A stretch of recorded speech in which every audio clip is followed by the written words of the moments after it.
Olá pessoal, disciplina de Economia, Planejamento e Projetos Agropecuários, professor Guilherme Roldão na área com vocês, obrigado pela sua companhia e hoje vamos continuar discutindo sobre um assunto que está em alta, né? Muitos alunos compartilhando comigo as experiências que estão aprendendo aqui na nossa disciplina e nunca esteve aí tão na moda falar sobre macroeconomia, né? Então hoje vamos encerrar o assunto sobre a macroeconomia e a gente entender aqui então essas relações que as empresas e as famílias possuem com os governos. Então, já que a gente está falando de governo, né? Vamos entender que por mais que muitos de nós seja insatisfeito com o governo, critique o governo, né? O governo é algo necessário, ele é algo fundamental para a regulação, né? Para o funcionamento da economia.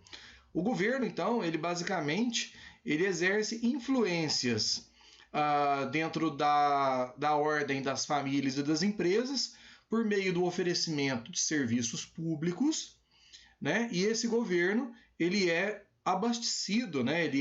Recebe a sua capitalização aí por meio de tributação, ou seja, pagamento de compulsório de impostos.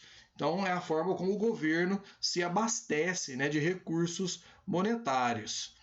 Para a gente entender a relação do governo, a gente vai estudar aqui quais são as 4 principais falhas de mercado. E essas falhas de mercado se baseiam na existência de bens públicos, na falha de competição, na relação das externalidades e no quesito do desemprego e da inflação. Então vamos ver cada um deles aqui, separados aqui, a gente aprofundar um pouco mais no estudo dessas falhas de mercado. Por que falhas de mercado?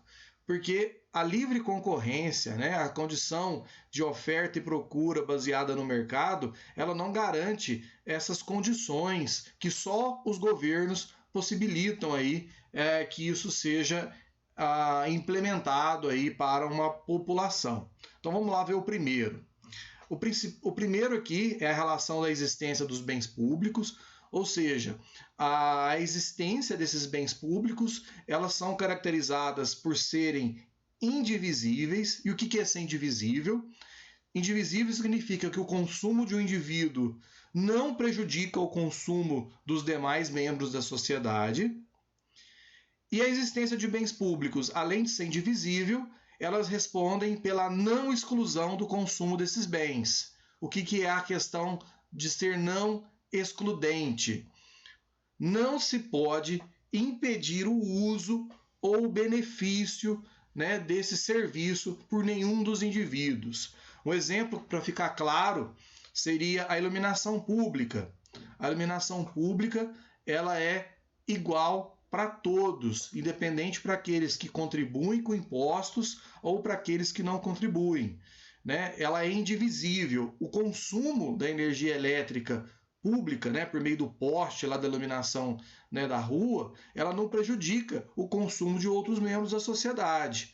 E da mesma forma, ele não exclui o indivíduo que não trabalha com a contribuição compulsória de impostos. A mesma forma a gente tem isso para a saúde, isso tem para a educação, que pelo menos na teoria deveria funcionar dessa forma. Então essa é a primeira questão de por que os governos existem. Eles existem para poder oferecer a existência de bens públicos e que, para serem públicos, eles precisam ser indivisíveis e eles também precisam ser não excludentes.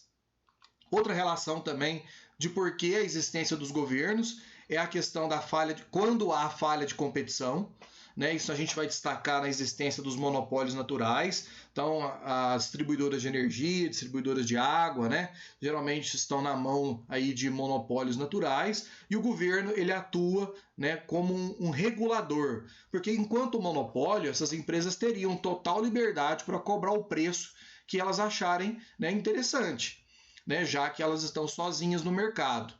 Mas já que o governo entende que isso é uma falha de competição, e essa falha de competição ela existe muitas das vezes por conta da dificuldade de implementação de uma concorrência devido a altos valores financeiros que deveriam ser desembolsados para gerar uma concorrência ou talvez até um oligopólio dentro desse modelo de oferta de serviços, na maioria das vezes, para a sociedade. Então o governo entende que quanto maior a produção, menor é o custo da unidade produzida. Então ele pode regular essa atividade, ofertando aí melhores condições para a sociedade. Então aí uma outra razão da existência dos governos. Outra relação da necessidade da existência dos governos é por conta daquilo que chamamos de externalidades. O que são externalidades?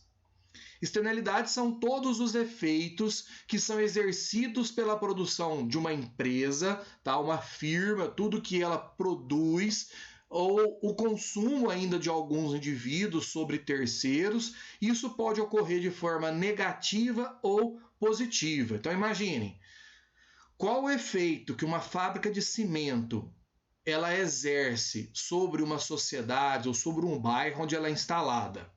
Ela vai gerar, obviamente, externalidades positivas, mas ela vai gerar também externalidades consideradas negativas. Então podemos exemplificar.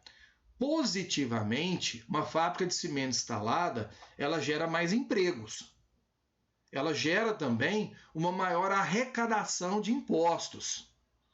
Ela pode gerar também ao seu entorno uma maior conservação das áreas. Ela pode gerar também no seu entorno uma maior gama aí de empregabilidade, que pode gerar para restaurantes, que pode gerar para papelarias, enfim, isso tudo pode gerar ali condições maiores de desenvolvimento para uma região. Por outro lado, uma fábrica de cimentos instalada numa sociedade ou num bairro, ela pode gerar também externalidades negativas. Ela pode gerar poluição, ela pode gerar barulho, ela pode gerar um trânsito excessivo de veículos pesados, que isso pode impactar negativamente na sociedade. Então o governo, ele existe para poder monitorar a relação dessas externalidades e verificarem quando elas são positivas e quando elas são negativas. Então olhem só, quando a gente tem uma intervenção do Estado, por meio da relação do estudo dessas externalidades, de forma positiva, então o governo entende que tudo que essa empresa ou o consumo desse indivíduo sobre os terceiros está favorecendo a sociedade, o governo pode trabalhar uma forma de intervenção por meio de concessão de subsídios, ele pode garantir facilidades, isenção de impostos, condições favoráveis para que essa empresa permaneça na sua atividade, promovendo externalidades positivas para a sociedade. Tá? Entenderam isso? Então, o governo ele pode também intervir nesse modelo de externalidade quando ela se torna positiva. Outra relação. Quando as externalidades, o impacto delas é muito mais negativo sobre a sociedade, o governo vai atuar com a aplicação de multas, com a cobrança de impostos. Isso vai servir para desestimular a produção, desestimular o consumo, as externalidades que são geradas para a sociedade. Então, quando a gente vê nos noticiários que as empresas tiveram aí um derramamento de petróleo, por exemplo, em mananciais d'água, então a gente sabe as multas que essas empresas tomam. Vídeo exemplo aí de Brumadinho e Mariana, que a gente tem aí as multas que são aplicadas aí justamente para desestimular essas externalidades negativas e que para a empresa se torne mais vigilante em relação a essas externalidades. E outra forma que o governo também ele atua para controlar essas externalidades é por meio de regulamentação. Então ele vai lá e ele regula a entrada, desses indivíduos no mercado, né? Ele cria ali normativas para poder fazer verificações periódicas e saber se essa empresa está dentro da adequação mínima para não gerar externalidades negativas e que proporcione externalidades positivas, certo? A nossa atividade, a nossa tarefinha de hoje está ligada aqui com externalidades. Então, bastante atenção sobre esse conteúdo. Se precisarem, retornem o vídeo, né? Estudem um pouquinho mais aqui sobre externalidade. E não precisa nem falar que isso cai na prova, né? Bom, então a gente falou aqui que a relação da existência do governo para fazer o controle de externalidades, que podem ser positivas ou negativas. Outra condição de por que o governo existe é para poder controlar o desemprego, né? O que é o desemprego? É a taxa de pessoas que estão sem trabalho no mercado e estão à procura de trabalho. E o que é inflação? Inflação é um aumento generalizado de preços, né, dentro de uma sociedade. Então, o desemprego e a inflação são itens que o livre funcionamento do mercado ele não garante soluções para aumentar o pleno emprego.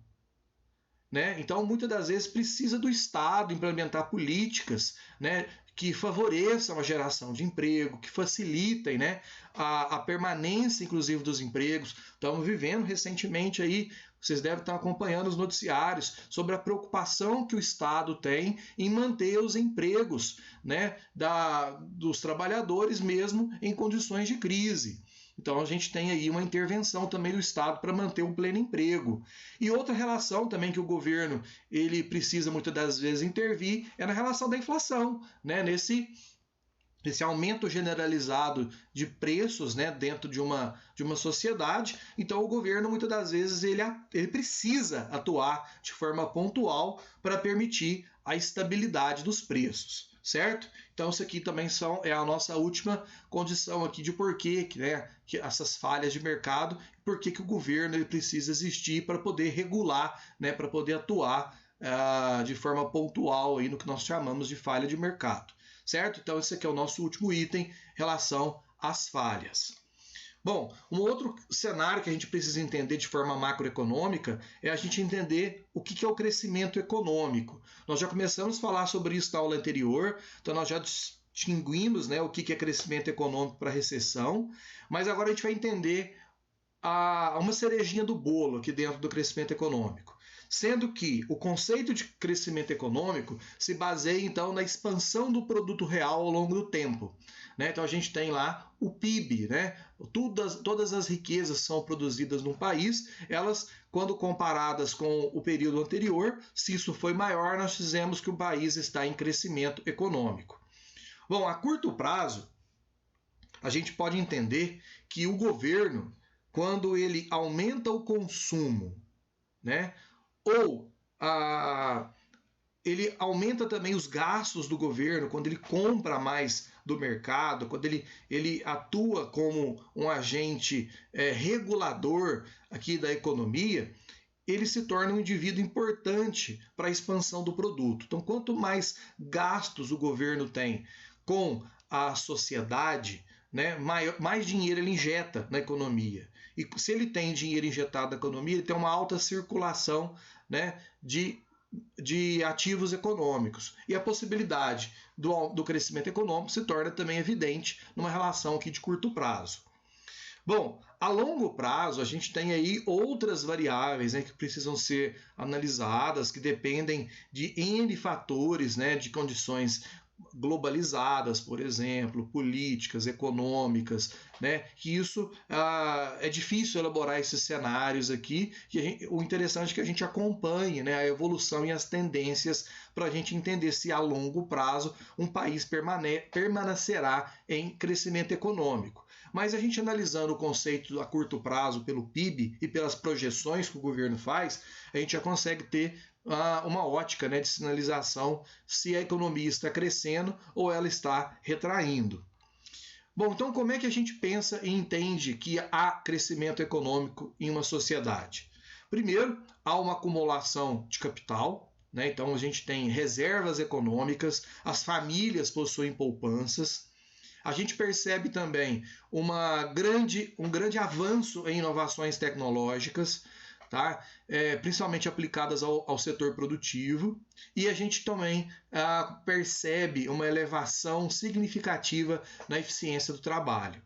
Tá? Então, isso a gente pode perceber que essas situações elas promovem condições para crescimento econômico. A gente pode trazer aqui um cenário histórico, né, do Brasil no primeiro governo do presidente Lula.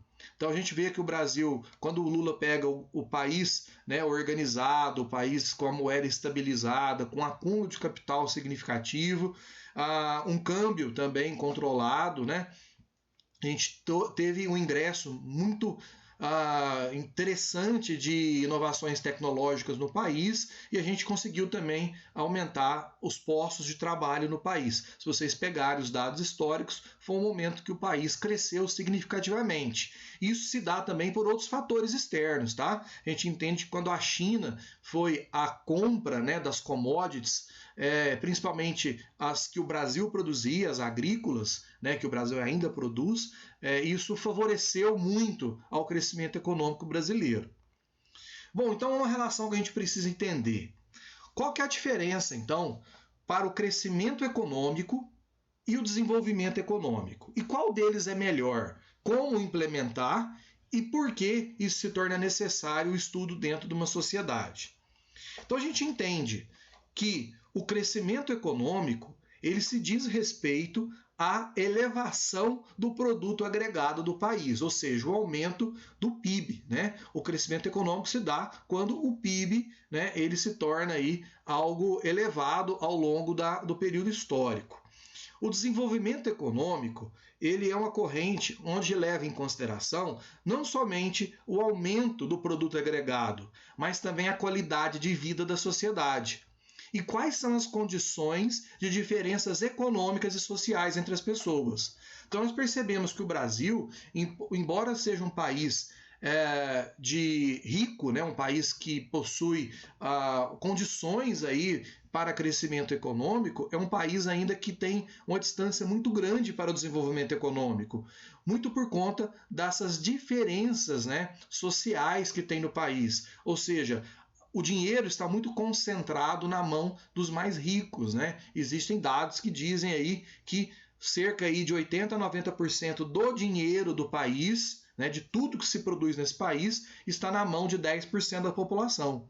Né? Então a gente tem uma discrepância social muito grande entre as pessoas. Né? Então nós temos uma base da pirâmide aí bem grande, né, de pessoas pobres, né? E isso vai trazendo lá uma condição até chegar aos mais ricos, que fazem parte aí de um topo, né, bem seleto aqui, que concentra a maioria dos recursos financeiros do mercado. Bom, então enquanto alguns países eles conseguem crescimento econômico significativamente rápido, né? Então eles aumentam o capital, eles têm inovações tecnológicas, eles geram emprego, essa riqueza que ela é gerada, ela não é distribuída de forma igualitária entre toda a sociedade, entre toda a população. Então o que a gente pode entender? Que o crescimento rápido, ele não obrigatoriamente vem acompanhado do desenvolvimento econômico. Tá? A gente percebe uma concentração da maioria do capital na mão de uma minoria, e esses empregos muitas das vezes não remuneram de forma satisfatória os seus trabalhadores. Bom, então o que mais a gente precisa entender para um país poder crescer? Primeiro, tudo que nós estudamos até agora sobre macroeconomia, sobre aquelas metas que nós vimos, né, na aula anterior, precisa ter uma estabilidade. Essa estabilidade macroeconômica ela é conseguida principalmente por meio do ajuste das contas públicas, né, um orçamento que não gaste mais do que aquilo que arrecada, e se mantém aí uma inflação controlada, né, mantém aí a inflação baixa. Então a gente é um primeiro quesito aqui para a gente ter um país em franco crescimento. Outra relação é um país ter estabilidade política. A estabilidade política se dá simplesmente pela pelo cumprimento da legislação vigente, ou seja, não se fazer, né, manobras, malabarismos, né, com a legislação para ela atuar de forma favorável, né, aos planos políticos de um país. Bom, então que a gente considerar que num país exista estabilidade macroeconômica e política, o que a gente pode entender que esse país deva fazer para ter um crescimento forte e sustentável? Então, essa condição ela se divide entre duas correntes. Existe uma primeira corrente que diz que, para um país crescer de forma forte e sustentável, precisa-se ter um acúmulo de capital. Esse acúmulo de capital está no centro do crescimento econômico. Por quê? Quando se acumula capital, eu tenho um aumento na taxa de poupança, tá? Essa taxa de poupança, ela permite o financiamento de novos investimentos. Ela gera circulação de dinheiro no mercado. E que, por consequência, isso vai aumentar também a produtividade, né? Produzindo mais, eu vou gerar mais emprego. Se eu gero mais emprego, eu vou gerar mais renda, que vai gerar mais consumo. Então, quanto mais produtividade eu tiver numa sociedade, né, vai haver uma consciência de se produzir mais com menos recursos. Então isso pode gerar aqui, conforme os especialistas, uma corrente aqui para um crescimento forte e sustentável. Existe uma segunda corrente que ainda fala que para o crescimento econômico ele ocorra de forma forte e sustentável, o acúmulo de capital ele é importante, mas é necessário também que se tenha uma ênfase, né, baseada na formação de capital humano, ou seja, uma sociedade que trabalhe em prol do conhecimento, né, que tenha conhecimento acumulado. A gente pode trazer como exemplo no nosso próprio ambiente, no nosso microambiente aqui, quantos de vocês estiveram empenhados aí em projetos de pesquisa. Né? Eu sei que é uma grande minoria dos alunos que estão envolvidos com isso. Então a gente tem uma baixa formação de capital humano, né? As pessoas fazem somente o necessário. Não existe uma condição aqui para ampliação de conhecimento. Isso não é culpa, né, sua, não é culpa minha, isso é uma culpa generalizada, né, uma questão cultural, que nós precisamos tomar atitudes para começar a mudar esse cenário. Né? E esse acúmulo de capital, essa formação, né, de conhecimento em uma sociedade, gera a promoção de novas tecnologias.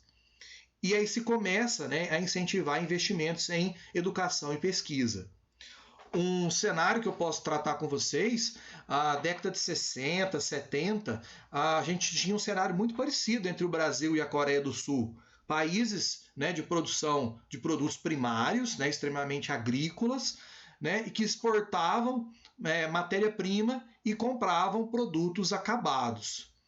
A gente entende que o Brasil foi um país que adotou muito a primeira corrente, a corrente de acúmulo de capital, né? a corrente de avanço aqui na formação de poupança e baseado em produtividade. Então, a gente ainda está bem, né, dentro desse modelo de corrente ainda, a gente ainda está dentro desse cenário.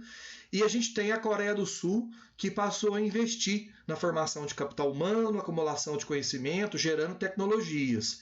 Resultado, né? Hoje em 2020, a Coreia do Sul exporta motor, né? Exporta tecnologia, ela exporta, vamos lá, exemplos, né? A Hyundai, você tem a Kia, que são empresas, né, sul-coreanas, você tem a Samsung, né, que é uma empresa sul-coreana de tecnologia. Então eles estão exportando tecnologia e nós ainda estamos exportando commodity agrícola. A gente ainda está exportando soja, exportando café, né, exportando milho.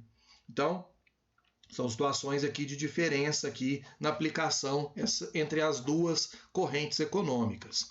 Bom, então a gente tem aqui a explanação para vocês do crescimento econômico em relação ao desenvolvimento econômico, e falamos também das principais falhas de mercado. Lembre-se de executar a atividade, né, que está disponível lá no nosso ambiente virtual de aprendizado. Lembrando que eu estou à disposição para qualquer dúvidas que vocês tiverem, tá? não se acanhem, realmente busquem aí, não me importo, né, de receber as perguntas de vocês. Agradeço a companhia daqueles que estiveram comigo até agora. Obrigado e até a próxima.